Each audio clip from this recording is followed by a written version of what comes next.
maisha yako. Ukishatafuta Mungu kwa bidii na aonekane kwa maisha yako, anga utapenya kwa maisha yako. Bwana Yesu asifiwe. Mungu ndio utukufu wa maisha ya mwanadamu. Wewe ambaye unamtafuta Mungu, kuwa na hiyo imani ya kwamba katika hii safari ya kumtafuta Mungu, ninajua ya kwamba Mungu akishapatikana kwa maisha yangu, hata watoto wangu watateseka. Kuna watu ambao wajua ya kwamba hii safari ya maisha unaweza kuwa na vitu za hii dunia, lakini kama umekosa Mungu kwa maisha yako, hautafurahia. Wengine wanaanzia vizuri, lakini pale mwisho wanaanzia kujuta, kwa sababu hawakukumbuka ya kwamba ni utukufu wa Mungu ule unafanya maisha ya mtu hata kutamanika. Bwana Yesu asifiwe. Matajiri wengi ya babao, unaona mtu ana Mungu, lakini hakuna mtu ambaye anaiga mfano na yeye, lakini yule mtu ambaye ana Mungu huwa anaendelea kupanuka. Na ndio maana Biblia imesema kwamba utajiri na heshima ambazo zinadumu ziko kwa Mungu, kwa sababu ndani pale kuna utukufu wa Mungu. Utukufu wa Mungu unavutia. Kuna mtu anakaa maisha mazuri, lakini hiyo maisha haivutii. Lakini yule ambaye kuna Mungu, unaweza kuwa hauna fedha, lakini hiyo maisha unakaa inavutia watu, kwa sababu iko na utukufu wa Mungu. Tamani kuwa na utukufu wa Mungu kwa maisha yako. Hata hiyo biashara yako, tamani ikuwe na utukufu wa Mungu, kwa sababu ikikuwa na utukufu wa Mungu, kuna watu ambao wataitamani, na wakiitamani, wakikuja wakuelezee, itakuwa ni njia moja ya kuvuta watu katika ufalme wa Mungu. Hakuna mtu ambaye anaweza leta watu kwa ufalme wa Mungu kama na utukufu wa Mungu kwa maisha yake. Bwana Yesu asifiwe. Ndio maana unaona wakati hata baba yetu anasema kwamba hii ni mega church, na wakati ambapo hiyo utukufu wa Mungu utaanzia kumanifest katika hiyo huduma, utaona watu watang'ang'ana kuingia kuabudu Mungu, kwa sababu kuna kioni wameona katika hiyo huduma. Wanasema kwamba kweli mahali pale tumeona utukufu wa Mungu, wacha tuende tukamwabudu huyo Mungu. Bwana Yesu asifiwe. Utukufu wa Mungu.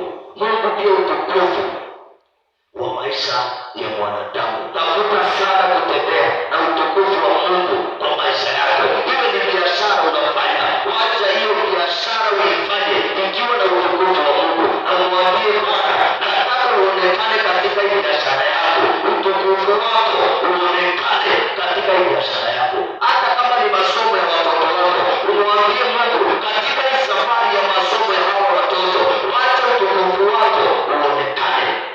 Bwana Yesu asifiwe. Kuna mtu nilisikia akisema watu wengi wanasoma, masomo inabakia kwa akili peke yake na kwa makaratasi, lakini hiyo masomo walisoma haina utukufu kwa maisha yao. Kwa sababu gani?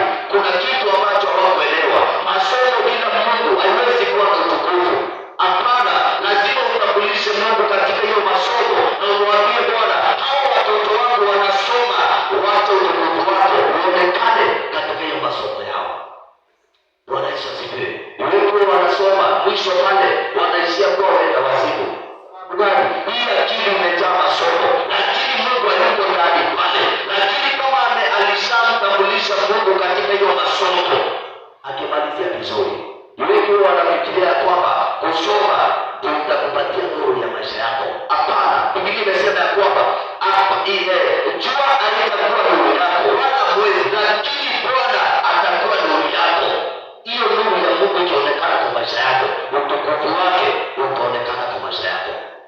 Bwana Yesu asifiwe. Tamani sana Mungu angae kwa yako. Hivyo Biblia imesema ya kwamba jua haitakuwa nuru yako wala mwezi haitakupatia ile mwangaza, lakini Mungu mwenyewe atakupatia nuru, atakuwa nuru yako ya milele. Hebu nirudie maandiko tena.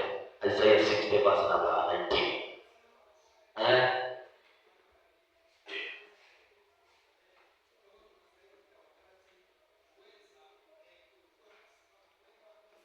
Yes. Jua alitakuwa nuru yako tena wakati wa mchana, wala mwezi hautakupa nuru kama mwangaza wake, bali Bwana atakuwa nuru ya milele kwako. na Mungu kwako, atakuwa utukufu wako. Bwana Yesu asifiwe. Umesikia ya kwamba jua halitakuwa nuru kwako, na mwezi, hiyo nuru ya mwezi hiyo haitakuwa kwako, ama huo mwangaza wa mwezi, lakini Biblia inasema ya kwamba Mungu atakuwa nuru yako ya milele. Kwa sababu gani? Mungu akishatangulia maisha yako, hiyo nuru yake itangulie maisha yako, lazima utukufu wake uonekane kwa maisha yako. Bwana Yesu asifiwe.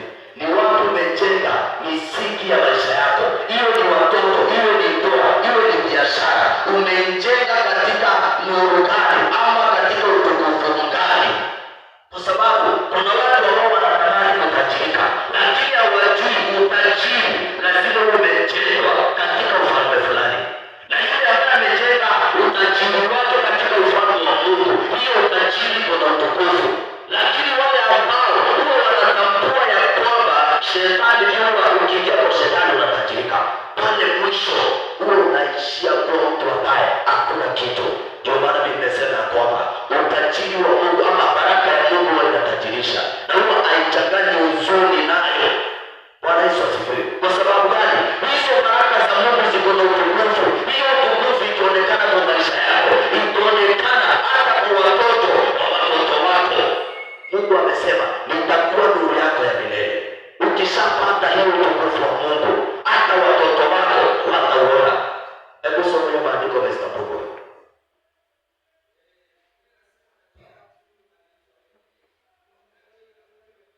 Yes, Methali 10:22.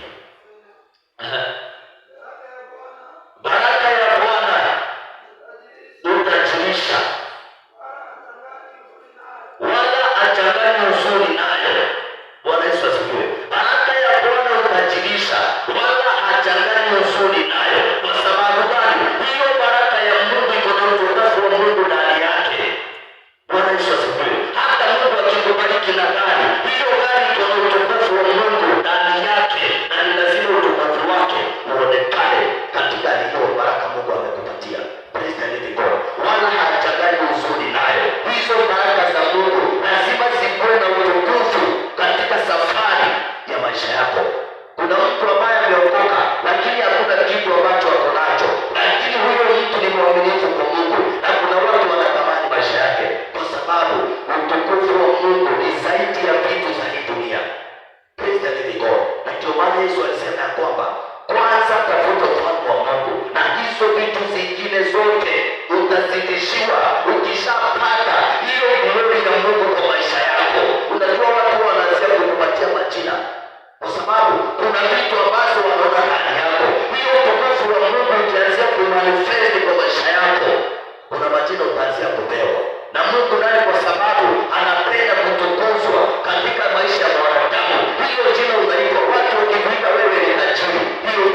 tofauti. Basi namba 30 wamtegemea Mungu. Inasemaje? Nasema hata vijana, yes, watazimia, hata vijana watazimia na kuchoka, na wanaume yes, bali wao wamngojeao Bwana watapata nguvu mpya, watapanda juu kwa mabawa kama tai, watapiga mbio tena hawatachoka, wataenda kwa miguu wala hawatazimia. Bwana Yesu asifiwe. Wale wamngojeao Bwana watakimbia na hawatachoka, na Biblia inasema kwamba watapanda juu kama tai. Kwa sababu gani? Hiyo utukufu Mungu. Biblia inasema kwamba vijana watachoka na kuzimia, lakini wale ambao wamngojeao Bwana hawatachoka, hawatazimia, watapaa juu kama tai. Hiyo utukufu wa Mungu kwa maisha yako. Biblia inasema kwamba vijana watachoka. Kuna watu ambao walidhamini kutafuta vitu za dunia hii kwanza, hawakudhamini kutafuta ufalme wa Mungu. Hao ndio ambao wanafananishwa na vijana, watachoka na kuzimia. Lakini wale ambao walidhamini kutafuta ufalme wa Mungu kwanza, hawatazimia, watapaa juu kama tai. Hiyo utukufu wa Mungu itakuwezesha kupaa juu kama tai na hautazimia. Utatembea na utachoka. Kwa sababu gani? Kuna utukufu wa Mungu ambayo inaonekana katika safari ya maisha yako. Bwana Yesu asifiwe. Wamngojea Mungu. Sijui kama wewe unangojea Mungu kwa maisha yako. Unaambia Mungu nini katika hiyo safari ya kumtumikia? Unamwambia Bwana aje kuhusu hiyo ndoa yako, hiyo biashara yako, hao watoto. Unamwambia Mungu kuhusu nini? Unamwambia Mungu, Baba, utukufu wako uonekane kwa hawa watoto. Mungu, utukufu wako uonekane katika hii ndoa yangu, katika hii biashara yangu. Utukufu wako Bwana uonekane. Unamwambia Mungu nini kuhusu hiyo biashara, hiyo ndoa, hao watoto, hiyo maisha yako? Unasema na Mungu nini? Bwana Yesu asifiwe. Wamngojeao Bwana kwa maisha yao hawatachoka, hawatazimia, bali watapaa juu kama tai. Kwa sababu Mungu akishapatikana kwa maisha yako, huwezi ukarudi na nyuma. Praise the living God. Ama ni kusonga mbele, ni kusonga, lakini kile kimeshinda watu wengi ni kuelewa. Weka ufalme wa Mungu kwanza, na hizo vitu zingine Mungu atakuzidishia. Huyu ndiye Mungu ambaye anainua maskini kutoka mavumbini na anawaketisha na wafalme. Hiyo utukufu wake unaenda ukimanifest from one glory to another, na jina la Mungu linatukuka katika maisha yako. Bwana Yesu asifiwe. Huyu mfalme anaitwa King Nebukadnezar. Biblia inasema kwamba akajenga ule mji wa Babylon, akasema kwamba huu mji nimeujenga kwa ajili ya kumanifest my glory na nguvu zangu. Lakini hakuelewa ya kwamba hizi nguvu ambazo walijenga nazo, hiyo neema ilikuwa ni utukufu wa Mungu uonekane mahali pale, lakini si wake. Praise the living God. Ndio maana Biblia inasema kwamba huyu mfalme King Nebukadnezar, Mungu alimfanya akakula nyasi miaka 7, kwa sababu kuna kitu alikosa kuelewa. Pale ni utukufu wa Mungu ulikuwa unataka uonekane, bali si utukufu wa Mungu ya mwanadamu. Praise the living God. Na lazima uelewe kwamba everything ambayo Mungu anakupatia, mwambie Bwana, wacha utukufu wako uonekane katika hiyo safari ya kutafuta utukufu. Hiyo si utukufu wako. Hapana, mwambie Mungu, wacha utukufu wako uonekane, kwa sababu Mungu washi utukufu na mwanadamu yeyote. Hii ibada inaitwa building your faith service, na lazima uelewe hiyo ya kwamba katika imani yangu kwa Mungu lazima nitafute hiyo utukufu, na nikipata hiyo glory kwa maisha yangu, haitakuwa yangu mimi Dionisio, itakuwa ni Mungu apokee hiyo utukufu. Bwana Yesu asifiwe. Unamwambia Bwana, nataka utukuke katika maisha yangu, katika hii safari ya kukutafuta Bwana. Najua ya kwamba utaonekana Kwa sababu gani? Biblia inasema ya kwamba yule ambaye anakuja hata kawia, atafika ule wakati ambao unafaa. Mungu hawezi kawia. Siri ni kwamba wewe weka Mungu mbele, mtafute kwa bidii. Biblia amesema atakupenda na atakupatia vitu ambazo ni zaidi ya fedha na dhahabu. Kwa sababu gani? Utukufu wa Mungu ni zaidi ya mali ya hii dunia. Bwana Yesu asifiwe. Ukipata tu Mungu, hizi vitu zote ni zake, atakupatia.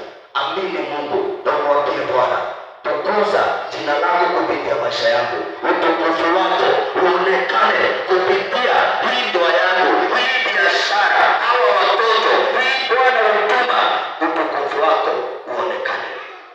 Bwana Yesu asifiwe. Hakuna kingine ambacho Mungu anapenda kama maisha ya mwanadamu yakiwa yanatukuza jina lake. Bwana Yesu asifiwe. Kwa sababu gani? Hiyo ndio siri ambayo Mungu aliumba mwanadamu ajue. Alikupatia uwezo wa kutawala hii dunia, lakini katika hiyo safari ya kutawala hapa duniani, uelewe ya kwamba kuna kazi nyingine Mungu alikupatia, utukuze jina lake. Ni nini? Kwa nini Mungu alipatia mwanadamu mamlaka ya kutawala? Kwa sababu gani? Kwa sababu Mungu hawezi akajitukuza yeye mwenyewe, hawezi akajitukuza yeye mwenyewe. Katika hiyo maisha yako, Mungu akionekana kwa maisha yako anajitukuza. Ndio maana alikupatia the power to dominate. Na hakupatia wanyama, hapana, alipatia mwanadamu, kwa sababu alijua huyu mwanadamu nikimpatia haya mamlaka atafanya jina langu litukuke, ataniaibisha. Na hiyo ndio siri watu wengi hawaelewi. Hiyo ndio ulipewa, the power to dominate.